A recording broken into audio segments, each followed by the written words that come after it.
I'm Jessica Menton for IBTimes TV, and joining me today is Joseph Greco from Meridian, who's going to talk about the federal budget as well as its effect on the widening wealth gap in the U.S. Thank you for joining me again. It's a pleasure to see you. Thank you for having me. Of course, absolutely. So the U.S. federal budget actually rose more than expected last month. And there's a lot of debate that's been going around since the tax hikes in January, as well as the sequestration cuts that happened on March 1st. Is the U.S. cutting spending and raising taxes too fast?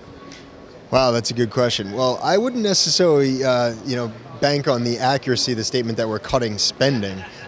Because as we saw, one, this was the first time we actually had a budget, and two, it wasn't really a budget that was very clear to break down.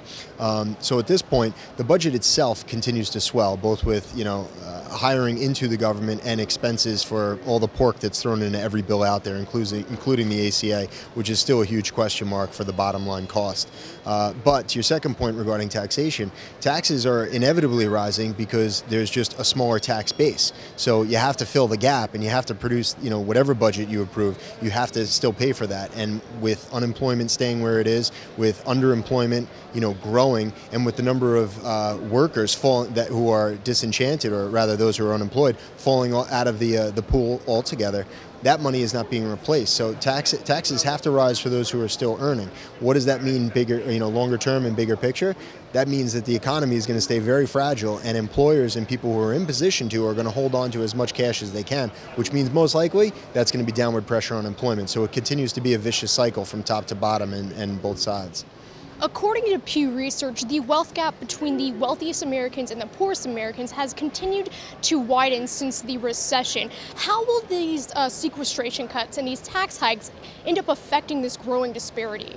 Sure, that's a great question. Well, we continue to see a pushing up against that wealthiest band at the top, the business owners, the wealthy individuals, in where they continue to do much, much more, run their businesses, run their operations with much, much less. They're less reliant on, assistance. They're less reliant on, workers around their mansions, their properties, and for businesses, they're less reliant on factory workers, on the lowest level of employees in terms of wage earning, which is, of course, what we need to stimulate the economy. We would love to have more millionaires, but to have that, you have to have actually more people in the workforce to begin with. So there's the upward pressure to push up on the wealthiest, where they're doing much, much more with much, much less in terms of employees. Now on the lowest levels, they are required to do much more with much less, but in reverse.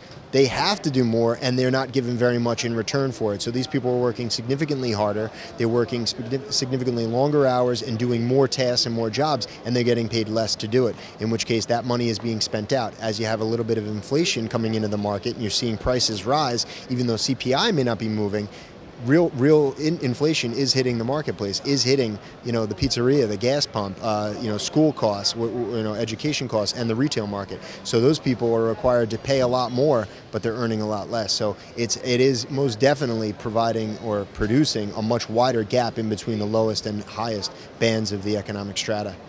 And finally, is there risk of an over-reliance on the Fed if something does happen in the financial markets?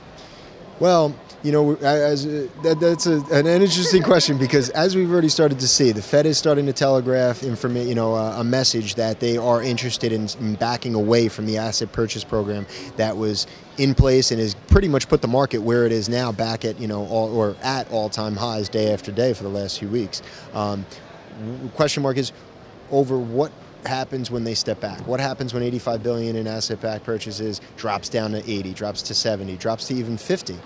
Does that significantly impact the market, or does private investment come in? Does all of a sudden the investor return to the market with gusto and support that little pullback on the bid side? And that's going to be the real question. So we're not going to really see an answer in the marketplace until probably the end of the fourth quarter of this year, the beginning of next year, 2014. And that's simply because so far the market reaction to any type of talk of that has been met with a big head shake. No, that's not good. And what we're seeing worldwide is, of course, global concerted effort for central banks to continue to get involved and continue to essentially print money. So I would be very surprised if the U.S. government were able to back away aggressively before the end of this year, even though they're starting to test the waters on what the public opinion of it is.